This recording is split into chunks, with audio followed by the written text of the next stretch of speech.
Армысыз қадірлі көрермен, Жетісу арнасының эфирінде Ділмар тележобасы. Қазақта бір оқулық 1000 адамды оқытады деген сөз бар. Ал қазіргі күні жастарымызды оқытып жатқан сол оқулықтарымыздың сапасы қандай дәрежеде? Бүгінгі хабарымыздың қатысушылары осындай өзекті тақырып төңірегінде пікірсайысқа түседі. Құрметті студия қонақтары, қош келдіңіздер. Ал қазір ортамызға сол қатысушы екі топты шақырайық. Оң жағымызда Айтары бар тобы және Тиграхауда тобы.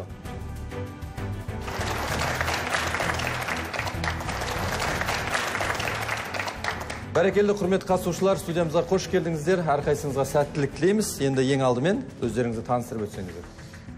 Сәлеметсіздер, мен Жетісу облысы Алакөл ауданы Қабанбай Батыр атындағы орта мектебінің 10-шы сынып оқушысы Қажыбек Ақерке боламын. Сәлеметсіздер, менің аты жөнім Тимурғызы Айсұлу, Жетісу облысы Алакөл ауданының Шаралық қаласының Абай орта мектебінің 10-шы сынып оқушысымын. Тиграхауда тобы. Қайырлы күн, мен Талдықорған қаласы номер 8-ші Николай Островский атындағы орта мектептің 10-шы сынып оқушысы Шаймерден Медина боламын. Қайырлы күн, мен Талдықорған қаласы Николай Островский атындағы номер 8-ші орта мектептің 10-шы А сынып оқушысы Оразгалиева Аялым, Тиграхауда командасының 2-ші спикері боламын. Тамаша, енді келесі кезекте осы бүгінгі пікірсайысқа баға беретін сарапшыларымызбен таныстырып өтейік. Қазақстан Республикасы Оқу ағарту министрлігінің Республикалық оқу әдістемелік орталығының пікірсайыс бойынша эксперті Гауфария Ахметқызы. Және Жетісу облыстық қоғамдық даму басқармасының басшысы Болат Бақбергенұлы. Қазақстан Республикасы білім беру ісінің үздігі ардагер ұстаз Жұмабала Балақаранова. Сіздерге де қош келдіңіздер дейміз. Енді сарапшылар атынан Болат Бақбергенұлы, жалпы пікірсайыс бойынша өзіңіздің пікіріңізді айтып, бүгінгі жастарымызға сәттілік тілеп қойсаңыз. Қайырлы күн, құрметті пікірсайысшылар. Бүгін тележобаға келіп қуанып отырмын. Мен де осы жердегі жастар, мектеп оқушылары сияқты кезінде пікірсайыстан бастап едім. Осы және есіме түсіп жатыр, Гауфария Ахметовна айтып жатырмын. Есіңізде осы ең алғашқы осы 2000-ші жылдардың басында ол 2-ші микрорайонда осы сіздердің телеканалдарыңызда ең алғашқы жүргізуші болған осы Ділмар телебағдарламасының. Сол да есіме түсіп отыр. Ол кезде мынандай мүмкіндіктер жоқ еді. Сондықтан мен қазіргі жастарға айтатыным, осы мүмкіндікті кеңінен пайдаланыңыздар. Бұл сіздердің әлгі сөз саптап, ойларыңызды жеткізіп, алдағы уақытта әлгі үлкен сахнада, саяси сахнада болсын, өздеріңізді көрсетіп шыңдалуыңызға мүмкіндік береді. Сондықтан бұл пікірсайыс деген бұл үлкен мектеп.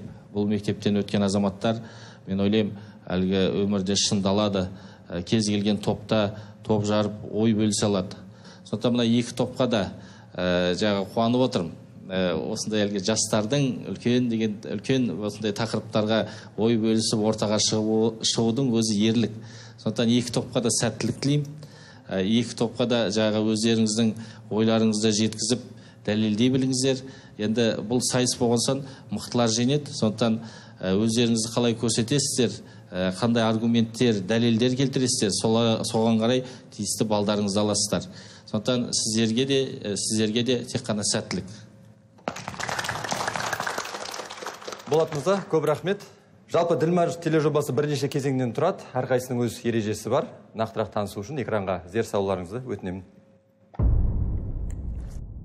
Екі спикерден тұратын екі топ белгілі тақырып аясында пікірсайысқа түседі. Алғашқы айналымда қатысушылар кезекпен мінберге шығып, пікірсайыс тақырыбының артықшылығы мен кемшілігін, яғни өз ұстанымдарын қорғау керек. Екінші кезеңде қос тарап бір-біріне сұрақ қояды, жауап береді. Үшінші айналымда хабарға қатысып отырған екі топтың бір-бір жақтаушысына сөз беріледі.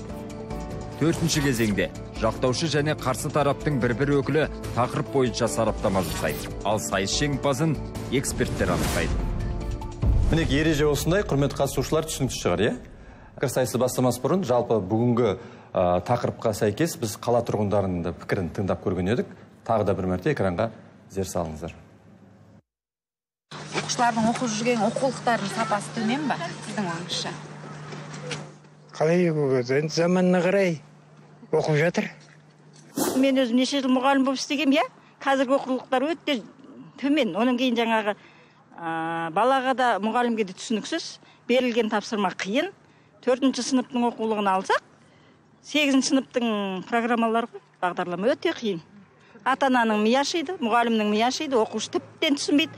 Ата-ананың бәрі бастауыш сыныпта мысалы біз репетитор жалдап отырмыз ғой. Балаға неше түрлі зат үйрете береді, оған нақты бір алдына бір мақсат қою керек, осы пәнді жетілдірем деп, соны ғана үйрету керек деп ойлаймын.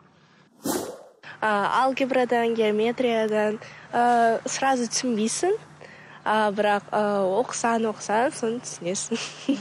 Енді ойбай бұрынғымен салыстырмайсың ғой оларды қазір. Ондай емес.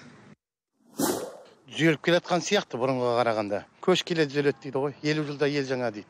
Еліміз аман, жұртымыз тыныш, жастарымыз салиқалы, сауатты болсын.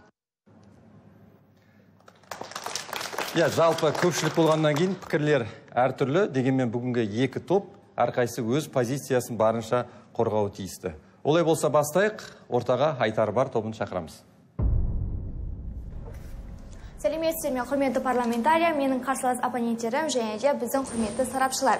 Мен үкімет премьер-министрі, яғни айтары бар командасының үкімет премьер-министрі Қажыбек Ағерке боламын. Бүгінгі бізде қаралып отырған қарар, бұл палата оқулық сапасы жақсы деп есептемейді. Біз әрине осы форматта, яғни оқулық сапасы жақсы емес деп есептейміз. Яғни қазіргі кезде өте төмен оқулықтың сапасы. Енді өз сөзімді философиямнан бастайтын болсам, Ыбырай Алтынсарин айтпақшы, нәрсенің сыртына қызықпа, асылы іште болар дейді. Осы нәрсені негізге алатын болсақ, бала сияқты сыртқы мұқабасын әдемі қылып шығарып, ішінде сол пәнге қатысы жоқ, мазмұның жағын тақырыпты ашпайтын, әр сөзіне бір қайда бір кітаптар кімге керек айтыңыздаршы, құрметті сарапшылар. Сол себепті де біздің ойымызша қазіргі кітаптардың сапасы өте төмен. Енді қазіргі таңдағы көзімізден алдамшы көзілдірігімізді шешіп, мәселеге нақты қарайық. Оқулық сапасы сын көтермейді. Осы сөзімді алдағы дәлелді аргументтер арқылы келтіретін боламын. Енді аргументтерге көшпестен бұрын өзімнің дефинициямды келтіріп кетейін. Дефиниция: оқулық дегеніміз білімнің бұлағы, қайнар көзі. Ал сапа дегеніміз бұл сол кітаптың көрсеткіші болып табылады. Сапаға не кіреді? Ол кітаптың мұқабасы, мазмұны, әріптердің дұрыс жазылуы, дизайны және жеңіл оқылуы болып табылады. Ал бизнес дегеніміз не? Пайда табуға бағытталған әрекеттің, экономикалық қызметтің бір түрі болып табылады. Ал баспахана дегеніміз баспа өнімдерін шығаратын өнеркәсіптік кәсіпорын болып табылады. Енді оқу әдебиетінің сапасын бағалау және іріктеу жүйесі 5 кезеңнен тұрады. Біздің Қазақстанымызда, яғни ғылыми және педагогикалық сараптама, апробация, қоғамдық бағалау пәндік комиссияларды қарастыру, республикалық комиссияда қарау және 5-шісі сонымен қатар өңірлерде мұғалімдермен оқулықтарды ақылдасып талқылау, сондай-ақ қоғам мен бақ өкілдерінің қатысуымен қоғамдық оқу ұйымдастырылады деген осы 5 кезеңнен біздің кітаптарымыз өтеді екен. Яғни былай қарасаң, шынымен осындай 5 кезеңнен өтетін кітапта мін жоқ, мінсіз кітап болу керек, бірақ та ал мін жоқ деп ойлайтын кітаптардың іші бізге түсініксіз, ал зерделенбеген нәрселерге өте толы, өкінішке орай. Енді салыстырмалы түрде қарайықшы. Мысалы, кеңес дәуіріндегі оқыған ата-аналарымыз біздің кітапты қолдарына алады, оқығанда айтатыны, қазіргі оқулықтарда ережелер тым аз, ереже жатталып, оны бекіту арқылы жақсы білім алатын. 30 секунд қосыңыз сұраймын. Ал қазірше ережелер тым аз, ал осы ережелерді жаттау арқылы білім алатынымыз айтпаса да түсінікті ғой, құрметті сарапшылар. Енді оны қоя тұрайықшы, біз ауданымызда 50 ата-анадан және 200 оқушыдан сауалнама алған болатынбыз. Нәтижесінде 30 ата-ана сол кітаптың тапсырмасын орнамақ түгілі тапсырманы түсінбей жататын, ал 15 ата-ана балаларының сабақтарына қатты араласпайтын, ал 5 ата-ана болса қазіргі оқу бағдарламаңыз көңіліне толмайтынын айтқан болатын. Ал 200 оқушының 5 мен 8 сыныптардан 150 оқушыдан, 9 мен 11 сынып аралығында 50 оқушыдан сауалнама алынды. Нәтижесінде айтайын, оқушылар кітаптар ішіне сол пәнге қатысы жоқ тақырыптар көп қамтылатын және сол тақырыптар қамтылғанның күннің өзінде тым терең көрсетілетіндігі ұнамайтындығын айтқан болатын. Енді қазақ тілі кітабын оқып мазмұнына көз жүгіртетін болсақ, бізде Тальго, Алматы метросы, мұнай индустриясы деген тақырыптар өте көп. Осы тақырыптар болуы тиіс, бірақ терең оқудың не қажеті бар? Біз бұл тақырыптар керек емес деп отырған жоқпыз. Бұл тақырыптар оқылсын, бірақ та не себепті ол терең оқылуы керек? Естеріңізде тағы да салайын, бұл қазақ тілі оқулығы болып отыр. Қазақ тілі оқулығының ішінде қазақ тілінің ережелері, грамматикасы жоқ. Тілдің грамматикасы болмаса, мектепте ол пән не үшін оқылады? Жақсы, рахмет. Уақытыңыз аяқталды. Тигра Қауды тобының лидерін шақырамыз ортаға. Сәлем сөздің анасы демекші, қайырлы күн құрметті сарапшылар, құрметті көрермендер және де қарсылас топ. Ендігі көп сөз ұтпайды, дөп сөз ұтады демекші негізгі қарарға көшетін болса, біз сіздерге не айтамыз? Оқулықтардың сапасы төмен емес. Неліктен? Себебі біз қазіргі таңда дефинициядан тойтарыс беруден жөн көреміз. Сіздер айтыңыздар, бізге дефиницияда оқулық дегенде, сапа дегенімізде, оның сапасына не кіреді, баспасөз деген не екенін айтыңыздар. Алайда ол оқулық бізге қалай келеді? Сондай оқулық келу жолдарын айтқан жоқсыздар. Ол жерде оқулық келген жолда оқу ағарту министрлігі арнайы авторларға, яғни тапсырыс береді. Ол тапсырыста оқу бағдарламасына сай болу керек. Сонда бұл жерде қарап отырғанымыз қарсылас команданың айтуынша қазіргі оқулықтардың сапасы төмен, себебі оқу бағдарламасының сапасы төмен деп отыр, құрметті сарапшылар. Келесі, сіздер айттыңыз, сонымен қатар қазіргі жағдай келтірмеді деп айтамыз. Яғни статус-кво мүлдем болмады. Қазіргі таңда Қазақстанның білім сапасы бойынша деңгейде 76 мемлекеттің ішінде 36-шы орында. Ал ол қазіргі оқу бағдарламасы бізде Ұлыбритания және де ақш мемлекеттерінен алынған. Олар бірінші және екінші. Менің айтып отырғаным қазір ол тақырыптан ауытқу емес. Бұл жерде оқу бағдарламасына сай жасалынады.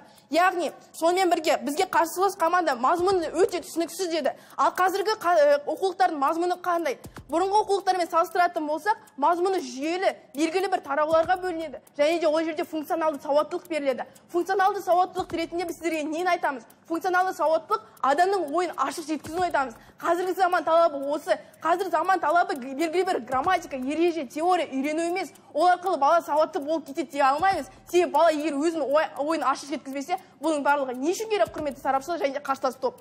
Келесі, сонымен бірге сіздер айттыңыздар, қателік жіберіледі, орфография жіберіледі дедіңіздер. Әрине бұл қателік деп санаймыз, себебі бірақ та бұл қателік жіберілген жағдайда арнайы сарапшылар, ал сарапшылар бізде кімдер? Кәдімгі бір әртүрлі адам емес, кейбір адамдар емес. Олар бізде қандай адамдар?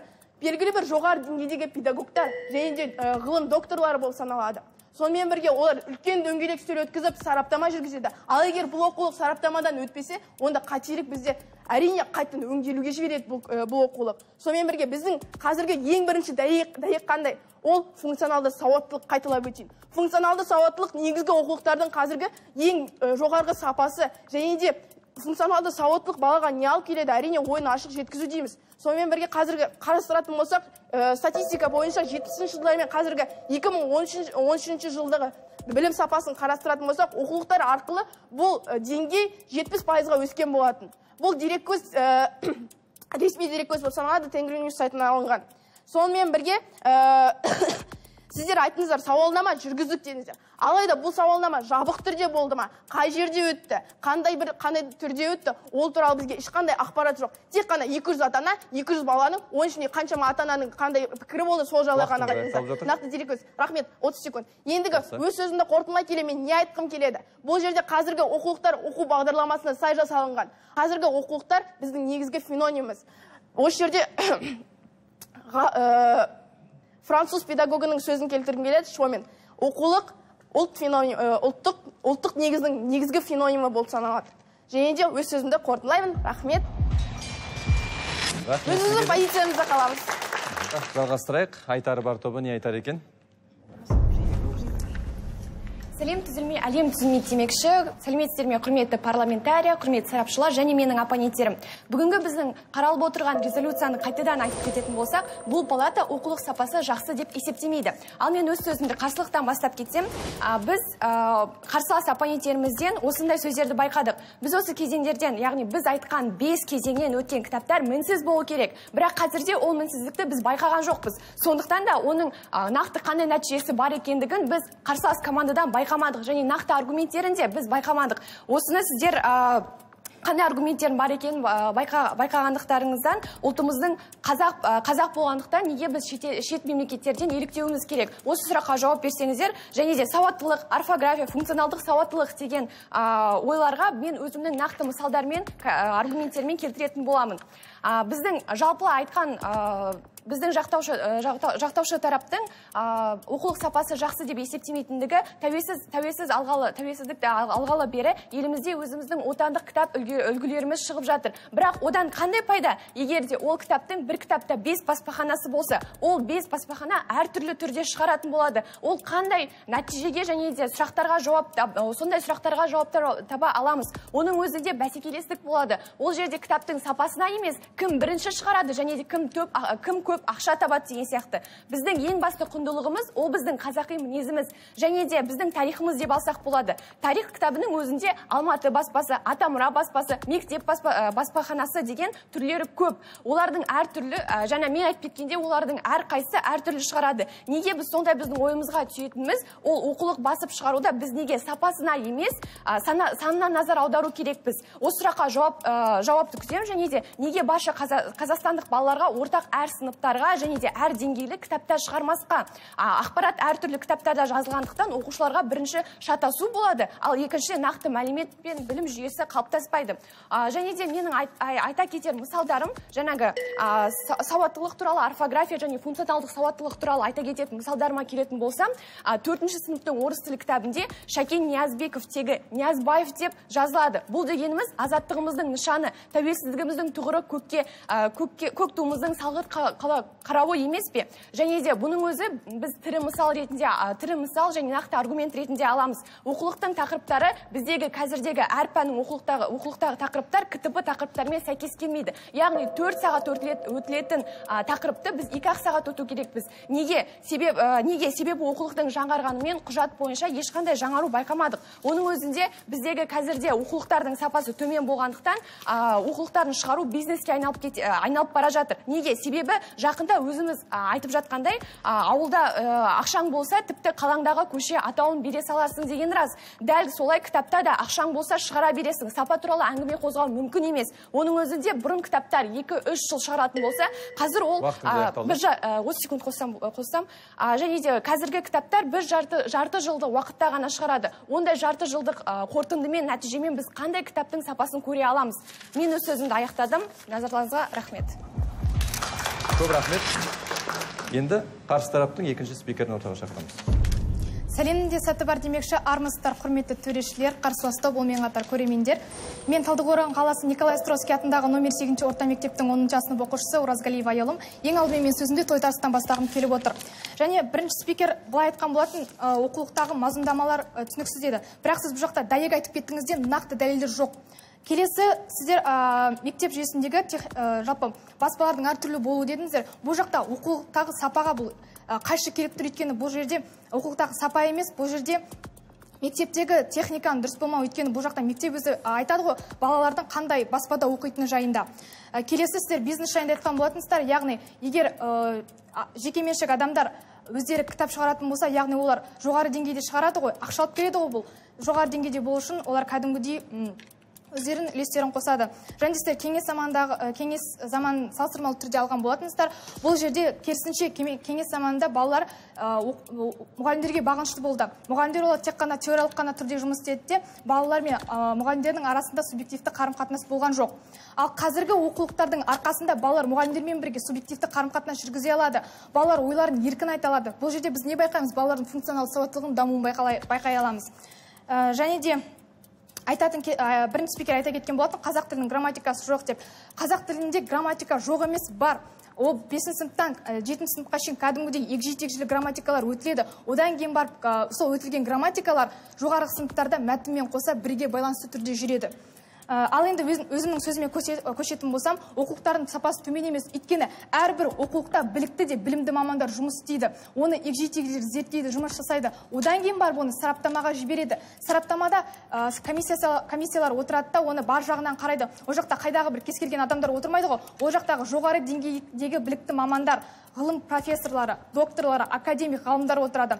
Және де мысал келтіретін болсам, тарих ғылымының докторы Талас Омарбеков, география саласының профессоры Аля Сәрсенқызы Бейсенова, физика пәнінің жоғары деңгейдегі педагог әрі эксперт Кронгард Борис, және осы сияқты қаншама білікті мамандар оқулықтардың жоғары деңгейде болуына үлес қосады. Сонда сіздер жоғары білікті мамандардың еңбегін төмен сапаға санап отырсыздар ма?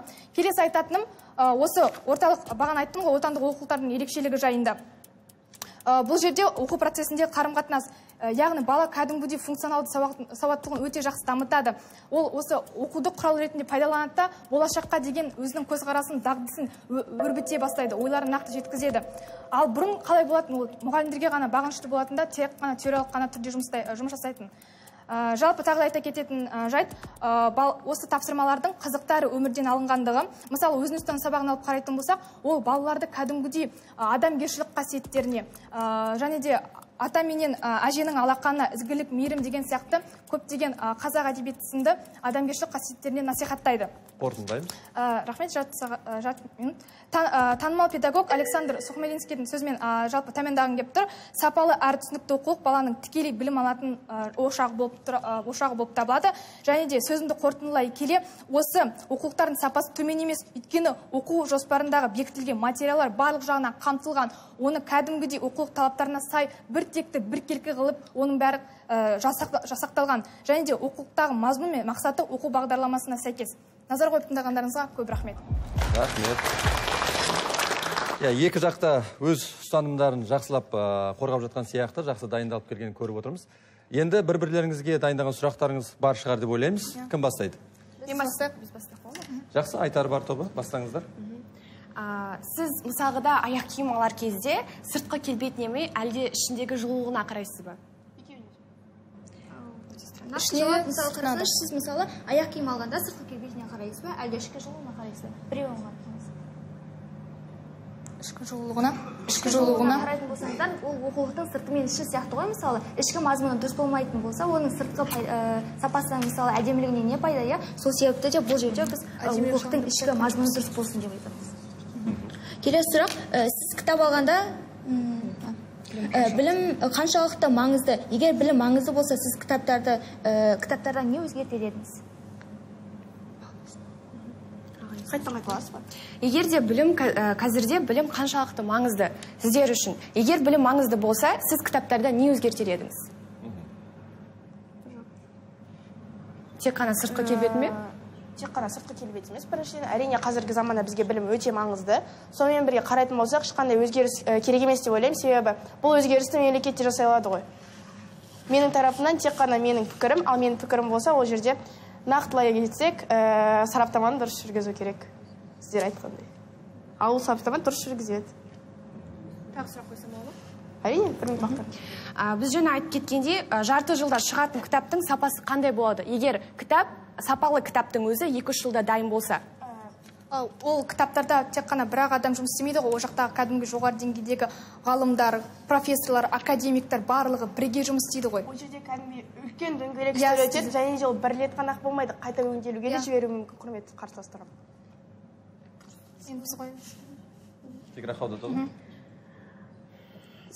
Сіздердің ойларыңызша функционалды сауаттылық маңызды емес па? Біз бұл жерде... Я немесе жоқ. Жабық сұрақ екен? Жабық. Қазіргі оқулықтардың сапасы төмендеп есептейсіздер ма? Сонда сіздер оқулықтарын шығарып жатқан ғалымдардың біліктілігіне, деңгейіне күмән келтіресіздер ма? Әрине. Сіздер қазіргі жастарды сауатсыз деп ойлайсыздар ма? Жаңағы сұрақты дополнительно толтырып кетсек болады ма? Жоқ, я немесе жоқ. Сіздер қазіргі жастардың сауатсыз деп ойлайсыздар ма? Иә. Себебі Қазақстандағы 3-2% сауатсыз. Иә деді ғой? Сіздер оқулықтардың жүйені жоққа шығарып отырсыздар ма?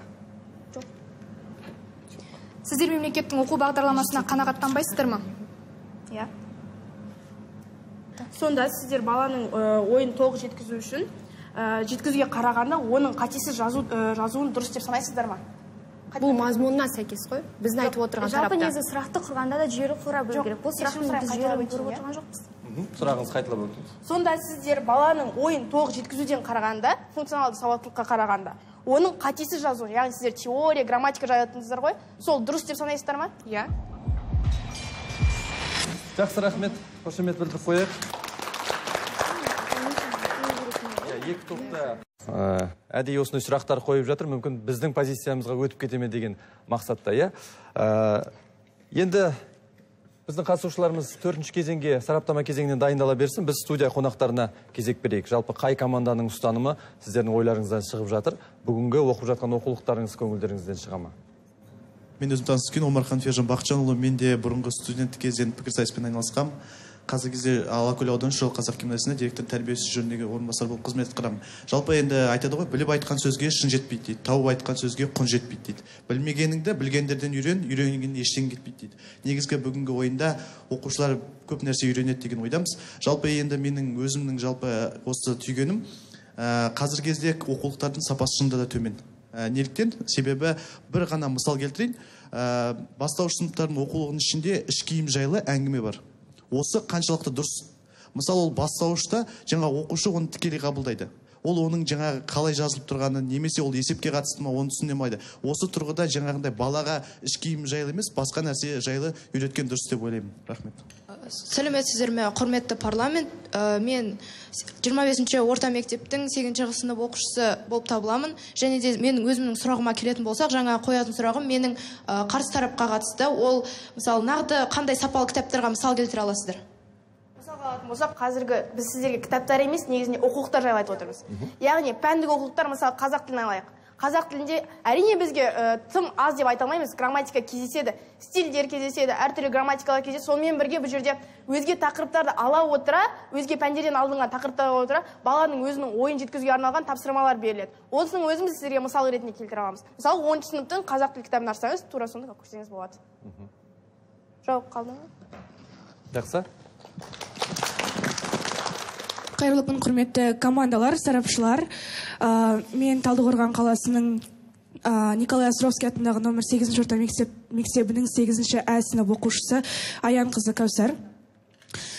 Мен Тиграхауда командасының сөздеріне толықтай қосыламын. Өйткені қазіргі академик ғалымдардың, профессорлардың осынша қаншама жылдар бойы олар бірден академик ғалым болып кетпейді, олар қаншама жылдар бойы еңбектенеді, өздерінің талаптанады, қаншама еңбектері бар. Осылай еңбектеніп, басқа да академиктермен үлкен жиналыс жасап, сараптап жасаған кітапты біз төмен сапада деп айта алмаймыз. Өйткені олардың қанша жылғы еңбегі бар, білімі бар. Сондықтан да кітаптарды қазіргі оқулықтарды сапасыз деп айта алмаймыз. Жақсы, рахмет. Тағы да бар ма пікір қосатындар? Қайырлы күн, құрметті төрешілер және де парламентария. Мен Тиграхауда тобына сұрақ қойғым келіп отыр. Қазіргі таңдағы оқулықтардың көптегені орыс тілінде жазылып, қазақ тіліне аударылады деген мәлімет бар. Сонда орыс тілінде жазылған оқулықтар қазақ тіліне аударылғанда тыңғылықты деңгейде түсінікті бола ала ма? Ол ресми дерек емес, өйткені біздің оқу жүйеміз, оқу бағдарламамыз ол ақш пен Ұлыбританиядан алынады. Сонда сіздер біз шетелден үйренуіміз керек деп ойлайсыздар ма? Әрине, неліктен? Себебі қазір қарайтын болсақ, біз КСРО заманынан енді ғана шығып жатырмыз. Ал ол кезеңде, тіпті сол кезеңде де Қазақстан өзінің мемлекет болып қалыптастырмаған болатын. Ал қазір біз сіздерге қарап, соларға қарап үлгі алу айтып жатырмыз. Олардың жүрген жолын айтып отқан жоқпыз, олардан үлгі алу. Олардан яғни практика жинау жайлы. Қазақстан өзінің оқулықтарын құрайды, сол жақтағы оқу бағдарламасының үлгісіне қарай. Қазақстан сол үлгіге қарай өзінің оқу бағдарламасын құрап отыр. Барлыбек Сыртанұлы атындағы номер 25-ші орта мектебінің 8-ші сынып оқушысы Қасымбекова Алина боламын. 9-ші сынып. Жалпы мен яғни Тиграхауда тобын жақтағым келеді. Не себепті мен жалпы ойымда айтатын болсам, қазіргі кітаптарды ала келетін болса, химия, физика, география, тағы да басқа. Мысалға, біз бір пәнді оқып шықты, жаңа тақырып, ал біз келесі тақырыпқа барған кезде осы тақырыппен байланысты тақырып болады. Яғни біз өзіміздің алған білімімізбен келесі тақырыпты игеріп кетуімізге үлкен септігін тигізеді. Яғни бұл бізде үлкен плюс жағы десем де болады. Жақсы жағы. Яғни мен бұл сөзіммен не айтқым келеді? Кітаптар бір-бірімен өте тығыз байланыста. Яғни бір тақырыпты өтсе, келесі тақырып сонымен байланысты болады. Яғни мен осы сөзмен қазіргі таңдағы оқулықтардың сапасы өте жақсы дегім келеді. Жақсы, көп рахмет. Енді сараптама кезеңіне де келіп жеттік. Бүгінгі екі топ өздерінің сөздерін қорытындыласын. Ортаға шақырайық. Тиграхауда тобы. Сізде 2 минут уақыт бар. Рахмет. Ендігі нақты сараптамаға көшетін болсақ, бұл жерде біз горизонталды сараптаманы алатын боламыз, құрметті сарапшылар. Яғни біз сіздерге не айтамыз? Қарсылас команданы келтіретін болсақ, бұл жерде дефиницияның қателіктерін келтірген болатын. Ал біз ол дефиницияны толықтырдық, және де толықтай алаңды аштық десек те болады. Келесі, сонымен бірге қарсылас командада мүлдем статусқа қарамаған болатынбыз. Тек қана сауалнама берілді, және де сауалнама қай жерден алынды, нақты дереккөз оның өзін айтқан жоқ. Сонымен бірге біздің байқағанымыз, қарсылас команда өзінің сөзіне өзі қайшы келіп отыр. Яғни 5 кезеңнен өтеді деді тағысын, ол кезеңде әрине педагогтар және де сол өңірде педагогтар да айтылады деді, бірақ сояқта өзі айтып отыр. сол өңірдегі педагогтарға, кәдімгі педагогтарға ол мазмұны қиын делінген сөздер болған. Сонымен бірге олар тағы бір кемшілік қарсылас командадан, олар бізді дұрыс тыңдамады. Біз нақты сапа жөнінде тек қана мазмұн жайлы айтқан болатынбыз. Сыртқы мұқаба жайлы ешқандай сөз келтірген жоқпыз. Ал сұрақтарында оларда сыртқы мұқаба, сыртына қарайсыз ба, сіз етік алғанда сыртына қарайсыз ба, ішіне қарайсыз ба деген сұрақтар болды. Бұл сұрақтар қисынсыз деп ойлаймыз. Енді келесі сұрақ жауапқа көшетін болсақ, біз сіздерге қандай сұрақтар келтірдік және де қандай дефиниция, әрине біз өзіміз жайлы айтып кетейін, ең бірінші кесім сұрайын.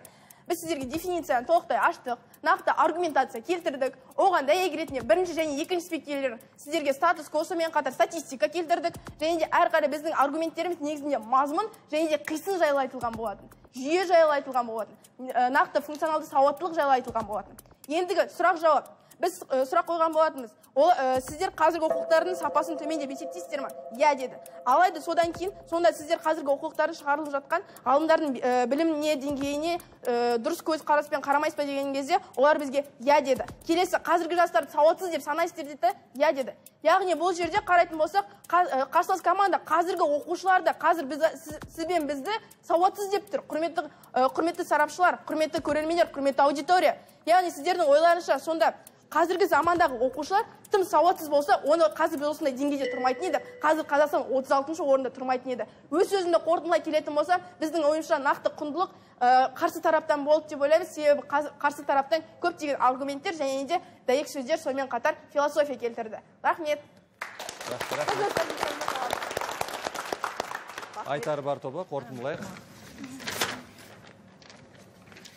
Тағы да сәлеметсіздер ме, құрметті парламентария, менің қарсылас абоненттерім және де құрметті парламентария. Бізде бүгінгі қаралып отырған қарар тағы да еске алатын болсақ, бұл палата оқулық сапасы жақсы деп есептемейді, иә. Ең алдымен горизонтал және вертикал түрде өзімнің сараптамамды басып жасап кететін болсам, қарсылас командаға байланысты. Ең алдымен бізде мынандай дүние ғой, біз бұл бүгінгі тақырып қандай болып отыр? Бізде бұл оқулық сапасы төмен деген мәселені қарастырып отырмыз, иә. Жалпылама үлкен мәселе бұл бізде оқулық болып отыр, иә. Бірақ та бұл кісілердің айтуы бойынша оқулық бұл маңызды емес, яғни ол керек емес, ол қосымша дүние деген ретінде қарастырып отыр. Ал жалпылама бүгінгі қаралып отырған қарар бұл оқулық туралы болған болады. Оны біз маңызды емес деп қарастыра алмаймыз. Одан кейін бұл кісілер өз сөзінде тек Ұлыбритания мен ақш туралы солардың біз жүйесін аламыз, яғни сол жүйеде оқимыз, біліміміз сондай негізде жасалған деген аргументте басқа ешқандай аргументті бізге көрсете алған жоқ, және де біздің аргументтерімізді толықтай құлата алған жоқ. Одан кейін өз сөзінде мысалы қараңыздаршы, ақш пен Ұлыбритания деп тұр, бұлар дамыған елдер, иә. Біз дамушы елміз, иә. Сонда Қазақстан мен ақшты қалай салыстыра аламыз, мен түсінген жоқпын.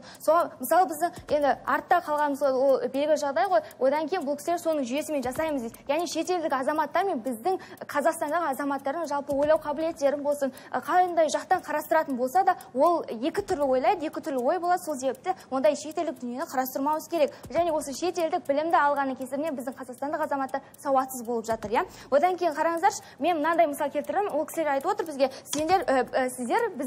сіздер де сауатсыздар деп айтты ғой деген мысалды біз келтіріп отырды. Бірақ та мен өз сөзімде айтып кеткен болатын. Қазақстандағы 3-2% адамдар сауатсыз деп айтқан болатын. Сонда 3-2% болатын, сонда 3-1%, яғни бұл сауатты, яғни біздер деген сөз ғой. Сол себепті де бұл сөзді де сіздер дұрыс түсінбедіңіздер деп айта аламын. Одан кейін жалпылама екінші сұрағымызға бізде яғни біздің тарапымызға өтіп кеткен кездер болды. Оны өздеріңіз де байқадыңыздар деп ойлаймын, құрметті сарапшылар. Одан кейін менің мектептегі техника дейді. Мектептегі техника кінәлі дейді, яғни бұл кітаптардың сапасыздығы сондайға байланысты дүниелерді келтіреді. Ал бұл жерде мектептегі техниканың бізге не қатысы бар? Ойлаңыздаршы, бұндай мәселені бірінші спикер ешқандай қозғамаған еді. Ал екінші спикер осындай бізге жаңа аргументті немесе жаңа ойды алып келіп отыр, иә. Одан кейін тағы да айтатын болсам, қайта мынандай бізге дүниені келтірді. Осы 5 кезеңнен өтті. Одан кейін бізге қосылып кетті дейді. Бірақ та біз былай айттық. Сонымен қатар өңірлерде мұғалімдер мен оқулықтарды талқылау, сондай қоғам мен бақ өкілдерінің қатысуымен қоғамдық оқу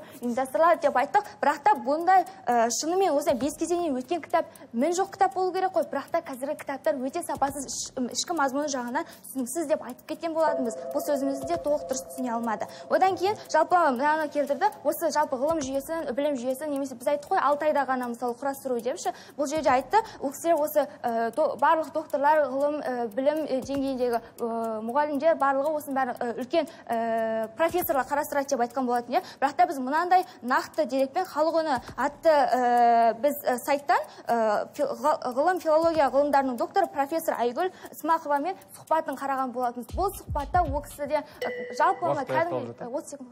жалпы былай айтқан болатын, профессор Айгүл Исмақовадан сұрады, ол кісі айтты, нақты сұрақ қойды, сіздер ғалымдар осыған қатысасыздар ма деген сұрақты қойған болатын. Бірақ та ол кісінің сөзінен біз қатысамыз, біз осының барлығын жасаймыз, мінсіз жасаймыз деген дүниені көрген жоқпыз. Бізді ғалымдарды қатыстырмай, тек бір айдың ішінде ғана көріп беруге болады, осыған нәтижені айт деген ғана әңгімені айтады деген дүниені айтқан болатын. Енді өзіміз жалпы осы бүгінгі ойынды сараптайтын болса, жалпы қақтығыс нүктесі осы бізде білім жүйесіне байланысты болды және де ішкі мазмұнына байланысты болған болатын. Енді бүгінгі тақырып не үшін беріліп отыр? Себебі қазіргі таңдағы ең өзекті мәселелердің бірі болып отырған жоқ па? Бұл дегеніміз мұғалімдердің, оқушылардың және ата-аналардың жан айқайы деп түсініңіздер. Мысалы, TikTok, Facebook, Instagram желілерінде кітап сапасының төмендігі жайлы қаншама рет кері пікірлер жарияланды.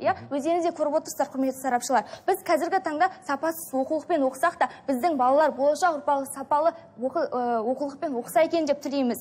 Осы тұста мен мына өлең жолдармен аяқтағым келеді. Мәңгі лаулап жану үшін ғаламда, мәңгі бақыт табу үшін ғаламда, үлкен болып қалу үшін ғаламда, үлкен арман керек екен адамға. Біздің арманымыз болашақта сапалы оқулықтар шығарып, білім көкжиегінде қалыптасақ, қырандай ұшсақ деп ойлаймыз. Көп рахмет. Бәрекелді, осымен 4 кезеңді де аяқтадық. Екі топ өз ұстанымдарына барынша бізді сендіруге тырысты. Енді айтқан ой пікірлері қаншалықты ұтымды болды екен. Сарапшыларымызға сөз берейік.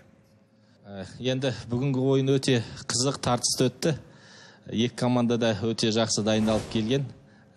Спикерлердің және осы үкімет мүшелерінің ойларын мен енді былай талдай келетін болсақ, бірінші шыққан топ, бұл жерде сіздер дәлелдеріңіз, мысалы сапасы деген сон, бір ғана тудың авторымен ғана шектелдіңіздер. Бірақ оқулықтарда көп деген дәлелдер көп.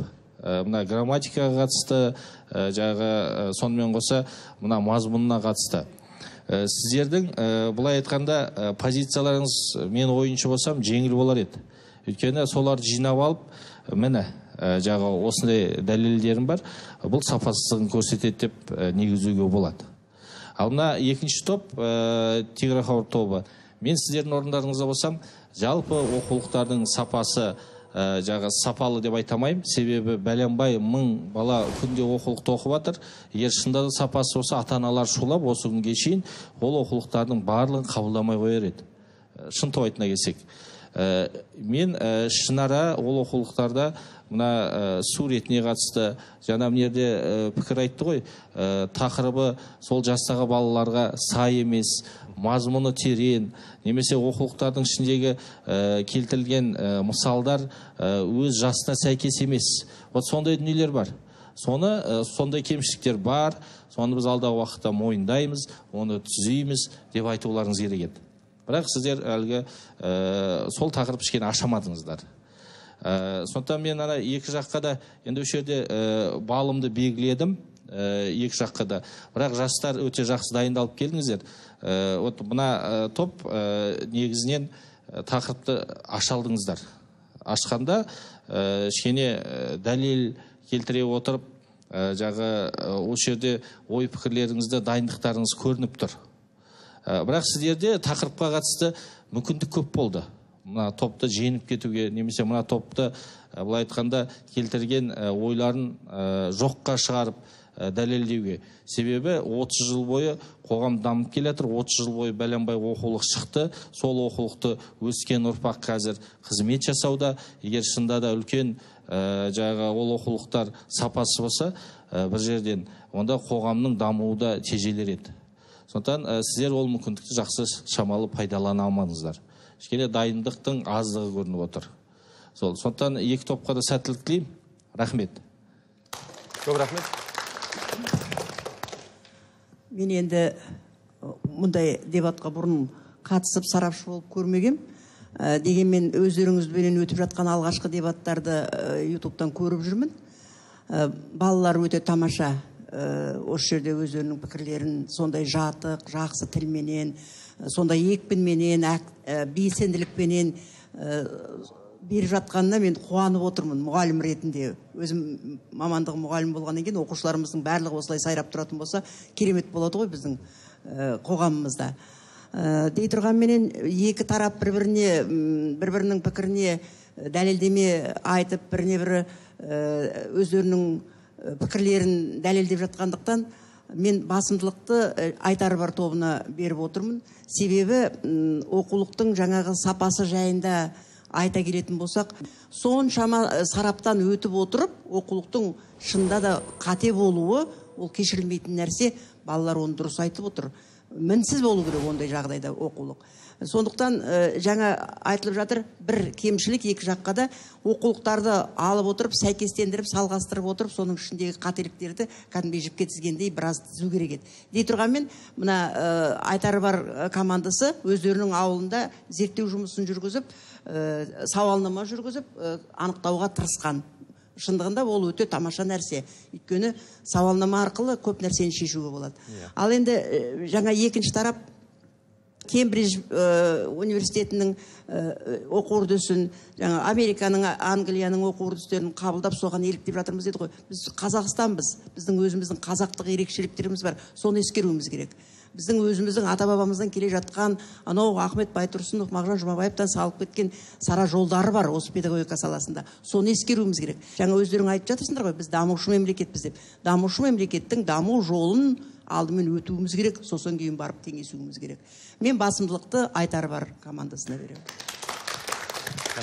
Құрметті пікірсайысшылар, әріптестер, шынымен бүгінгі пікірсайысқа қойған тақырып өте өзекті. Көпшіліктің шынымен үлкен бұл мәселесі. Себебі бүгінгі күндегі оқулықтың сапасы енді өзім мұғалім ретінде және ата-ана ретінде оқулыққа көңіл бөлсек, бүгінгі күнгі оқулықтар жүйелі, дұрыс құрылған. Барлық пәндердің тақырыптары әр сыныптан алсаңыздар бір елкі келтірілген. Мысалы, табиғат тақырыбын алсақ, табиғат қазақ тілінде, орыс тілінде, ағылшын тілінде, табиғат математикада және басқа пәндерге байланысты бір тарау болып кетеді.